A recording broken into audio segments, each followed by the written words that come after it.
Hello friends, SSC CGL 2025 का pre का result आ चुका है जो बहुत ही सस्पिशियस था। बहुत ही इंतजार करने के बाद आ गया आखिरी रिजल्ट। ये अच्छी बात है कि आ गया। तो आज मैं सभी के लिए एक बात कहना चाहता हूँ। जिनका एग्ज़ाम निकल गया उनके लिए शुक्रिया, धन्यवाद। आप एक महीना जी जान करके झोंक दीजिए। और जिनका नहीं हुआ उन्हें घबराने की कोई ज़रूरत नहीं है, ठीक है। आपको डरने की ज़रूरत नहीं है। आपके लिए भी रास्ता है। बस भगवान ने आपके लिए एक थोड़ा सा लंबा रास्ता तय करने के लिए कहा है, ठीक है। जरूर आपके लिए कुछ बड़ा सोचा होगा। तो चलिए देखते हैं। देखिए, आज एसएससी सीजीएल 2025 प्री का रिजल्ट आ गया है। और इस वीडियो की शुरुआत में मैं बधाई से नहीं बल्कि उन छात्रों के लिए दो शब्द से करना चाहता हूं जो आज टूटे हुए हैं। अगर आपका नाम लिस्ट में नहीं है तो एक बात तो आप साफ समझ लीजिए कि आप नाकाम नहीं हैं, ठीक है। बस इस बार कट ऑफ आपके नंबर से ऊपर चला गया है, ठीक है। तो ये क्या, बस आपने कुछ ज़्यादा गलतियां कर दी। कुछ चीज़ों को मतलब समझने में क्या करेंगे, आप समझ नहीं पाए। लेकिन आपको इससे बिल्कुल भी घबराना नहीं है, ठीक है। एसएससी का एग्जाम जो है ना, टैलेंट का नहीं है, टॉलरेंस का है, टॉलरेंस। आप कितनी बार उठ गिर के मतलब उठने की क्षमता रखते हैं। यदि आप गिर के उठने की क्षमता रखते हैं तो एसएससी आपके लिए बिल्कुल बना है और आप एसएससी क्लियर कर सकते हैं। आप ये बात ध्यान में रख लीजिए। और मैं जानता हूं आज बहुत से लोग मोबाइल बंद करके लेटे हुए हैं। वो अपने दोस्तों से नज़र नहीं मिला पा रहे हैं, माँ बाप से बात नहीं कर पा रहे हैं। उन्हें ये समझ में नहीं आ रहा कि क्या कहें। सारे दोस्तों को क्लियर हो गया। लेकिन याद रखिए, जिस दिन आप हार मान जाते हैं ना, उसी दिन एग्जाम की जीत हो जाती है। ये बात जहन में बसा लीजिए। अगर आप इस साल प्री क्लियर नहीं कर पाए ना, तो ये आपके फेलियर नहीं है। यहाँ आपको 3 फीडबैक मिला है, ठीक है। अब आपके पास 3 फायदे हैं। क्या कि आपके पास पेपर का पैटर्न पता चल गया है। आपको एग्जाम प्रेशर झेलना आ गया है।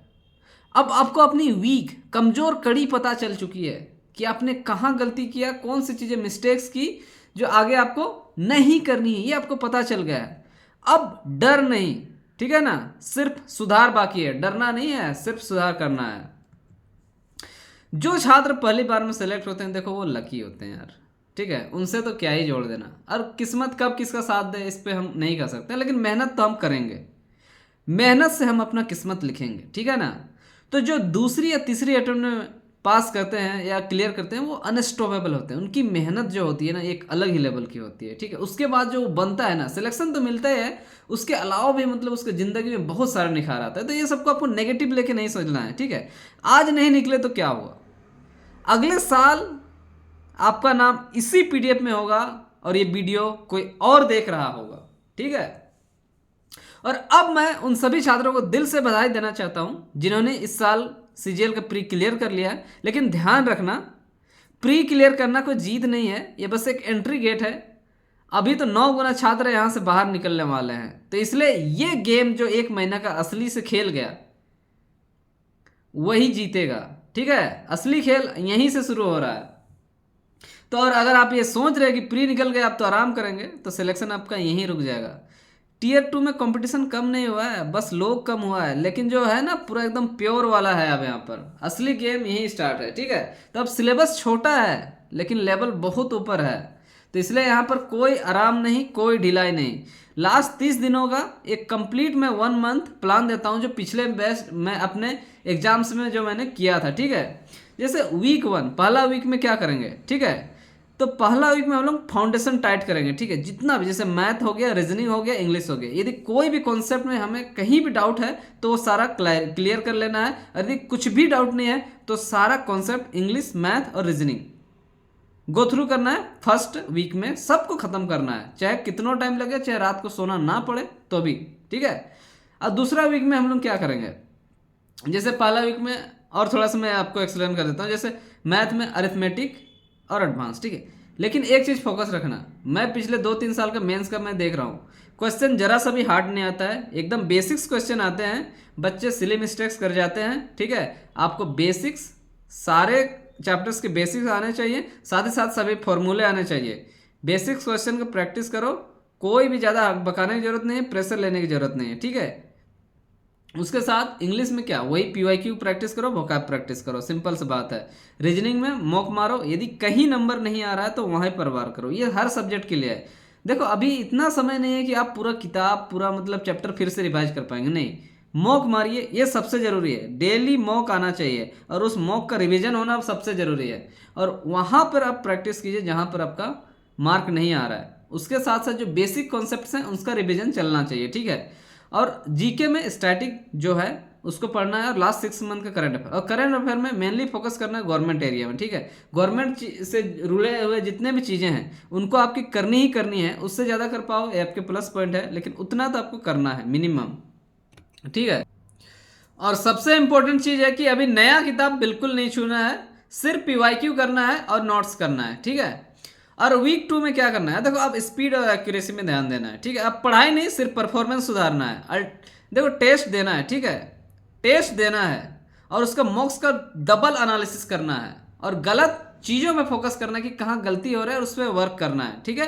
अब मॉक का स्कोर में बिल्कुल भी फोकस नहीं देना है, ये समय मॉक के स्कोर पे ध्यान देने का नहीं, सिर्फ मिस्टेक को देखने का है और मिस्टेक को सुधारने का है, ठीक है। अभी मार्क तो देख के जरा सा भी हतोत्साहित नहीं होना है, ठीक है, जो होगा देख लिया जाएगा, सिंपल सी बात है। थर्ड वीक पूरा मॉक टेस्ट पे फोकस रहेगा, और जहाँ पे गलती हो रहा है वहीं पे पार होगा, सिंपल सी बात है। और लास्ट वीक में नो मॉक्स, कोई मॉक नहीं मारेगा, यहाँ पर कोई मॉक की आवश्यकता नहीं है। आप अपने आप को जितना ज़्यादा आराम दे सकते हो आराम दो, चिल करो, मूवी देखो, रेस्ट करो, और ज़्यादा से ज़्यादा मैं यही कहूँगा सिर्फ इंग्लिश और जीके पढ़ो, मैथ्स का सिर्फ फॉर्मूला रिवाइज करो, रीजनिंग कुछ मत पढ़ो। रीजनिंग लास्ट मंथ वीक में कुछ नहीं करना है, रीजनिंग नहीं पढ़ना है बिल्कुल भी, मैथ्स के सारे केवल फॉर्मूले करना है। प्रैक्टिस आप नहीं करोगे कोई नहीं फर्क पड़ेगा, ठीक है। इतना दिन आप प्रैक्टिस किए हो कि लास्ट वीक में कुछ नहीं भी पढ़ोगे मैथ में कोई दिक्कत नहीं है। इंग्लिश रिवीजन होना चाहिए, यहाँ से आपका मार्क उठेगा।